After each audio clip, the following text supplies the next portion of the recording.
It's down to single digits here tonight, so I don't know what it's going to do overnight.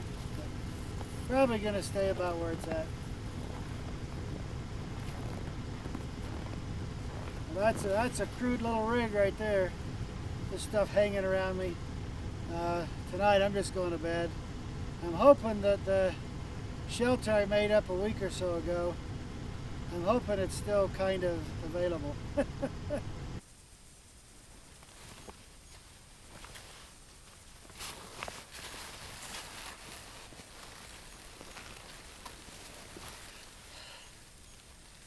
Well, it's morning, I guess. That was a pretty nice, comfortable sleep. And one of the nice things about doing stuff with this type of system is I can wear what I got on to bed, not having to change clothes and stuff like that. It all accommodates everything. Everything's breathable. Well, except for the poncho on the top isn't breathable. I'm gonna have to shake it off because it'll have moisture on it that came up and froze to the inside of it. Underneath here there's moisture, there's frost. See right here, all down through here. So that's my body moisture that came through all my clothing, came up through my blanket, came up here. This was cold, you know. So that moisture hits here, it just freezes to it. So I can just brush it off, I just shake it off. And the moisture's gone. There's no moisture down in here. All the moisture passed through. I used the jacket that I had with me as a pillow. And I've got these reeds and some bark underneath that. Which made up my sleeping pad. I didn't feel any cold at all through the bottom.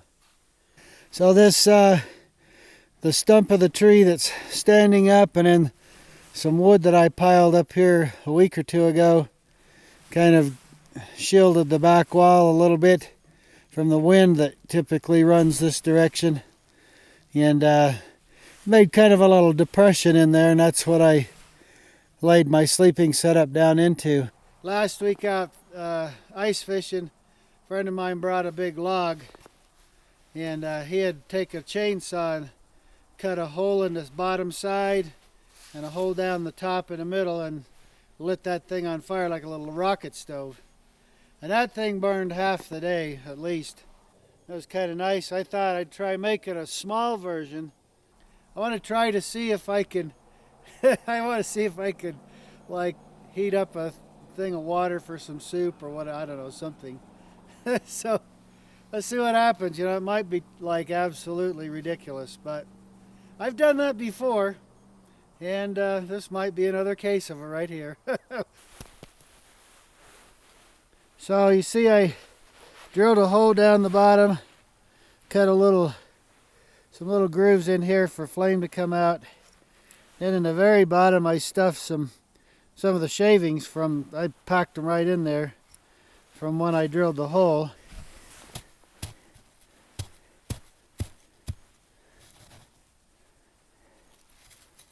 So if it works, I'll have me a fire on top of the snow right here. All right. Get this little fat wood burning here. Probably should have trimmed down the point of it a little bit. Oh, there we go. There we go. I got to let the flame of it be right in the middle where that little chimney is.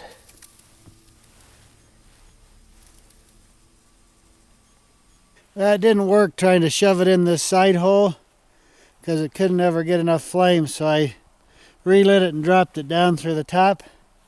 Now we got stuff going on right there.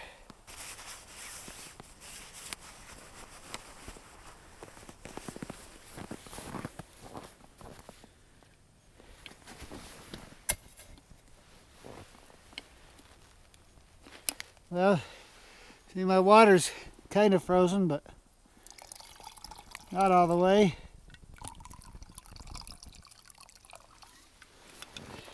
Set that on there, see if it works. I don't know. We'll see. I might not have enough draw out of there. I think what I've learned here is the hole diameter on this one isn't big enough. It barely can keep going by itself. If I put a pot on top, it won't keep going. Whereas this one, that one there, just keeps on going. I got a bigger, you can see I've got a bigger hole diameter in there. Well, it's a work in progress, but I'm learning a few things here. I need to have deeper grooves cut in there. I know that. So what the heck? If I can at least get some breakfast out of it.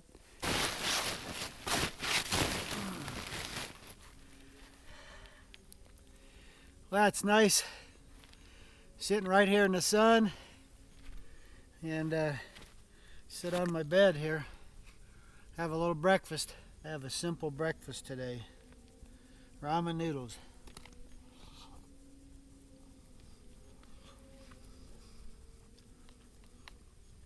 I could put an egg in there. I've done that before. Put egg and bacon in the ramen noodles before. That's pretty good.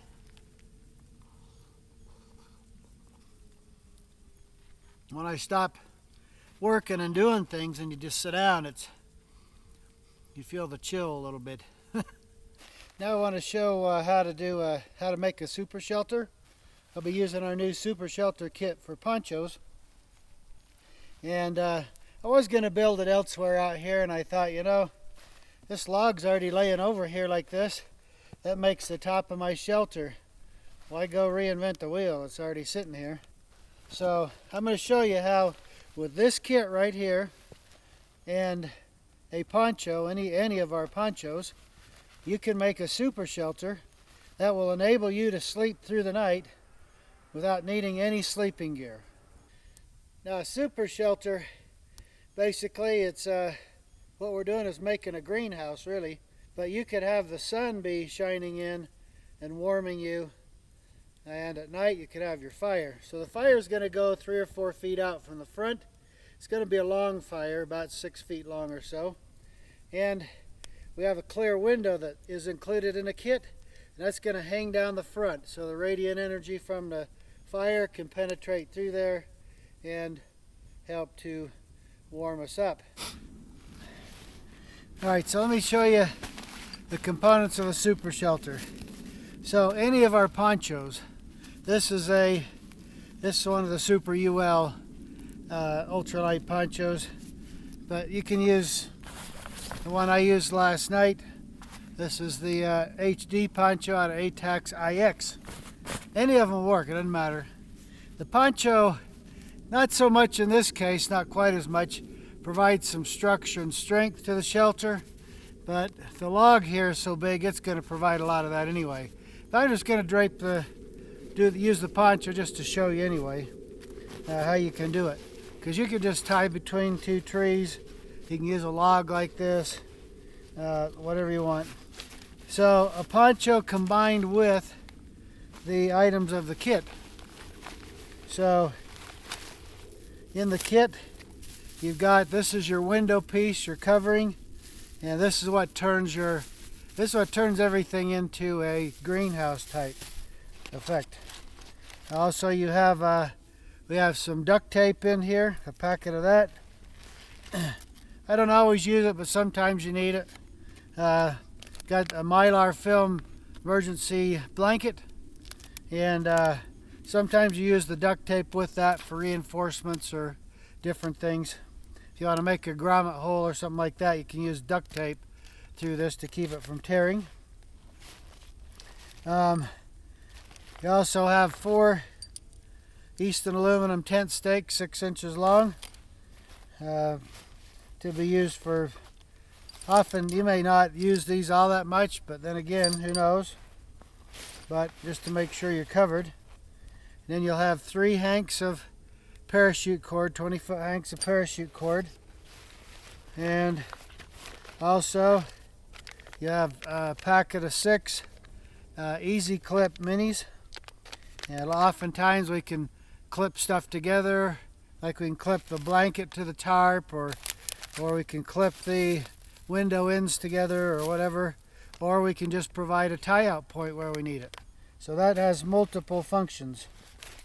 And so that's the kit, and it comes in a ripstop nylon bag. So with that kit and a poncho, well, you can make a super shelter, which would enable you to sleep without an OSNI, without a blanket, sleeping bag, anything like that. All you need is to provide yourself something to lay on here, and I've used these reeds and stuff around here for that. But you know, whatever's handy wherever you're at, you use for something to lay on, a platform or something. And then the shelter contains the heat of the fire or the sun, and you literally can be 65, 70 to 80, 90 degrees in here if you want. All right, now I just string this poncho out here. My parachute cords that it comes with. So this will give wind protection and structural integrity, because the window that we use is very thin.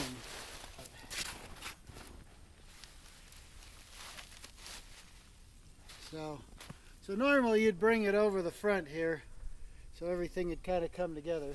All right, so what we'll do back here is there's a little bit of snow here to kind of seal this back edge. Keeps the wind from getting at it, and keeps it from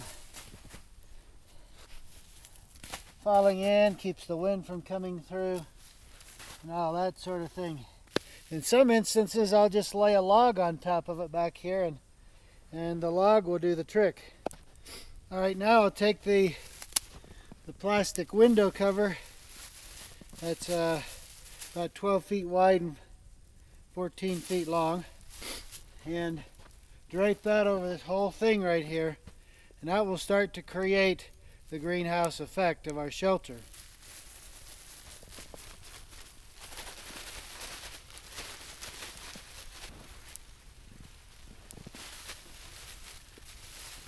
And this is very thin, high density plastic, and this is intended to be disposable.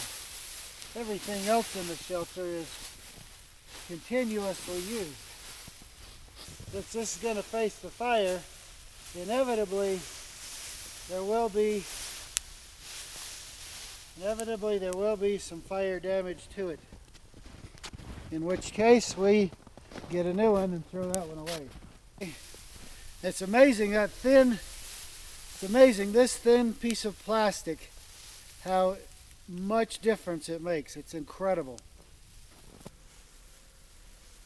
All right, the shelter is already heating without even having a fire yet. The warmth from the sun is going inside.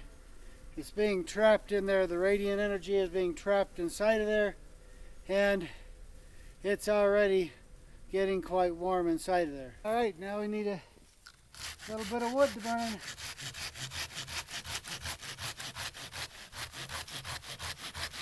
Inside the super shelter, just with the sun, so you know there's a 40-degree difference right there without even having a fire. So worst case scenario, if a person were stranded, you could set up a shelter like this, take advantage of the sunshine if you have it in the daytime, and sleep all day long while it's nice and warm. Then at night you could do your chores or kind of move around, where you'd be generating some body heat with the work you're doing. Now right here where I've got these logs, this will be a fire this long, about 6 feet, 7 feet long.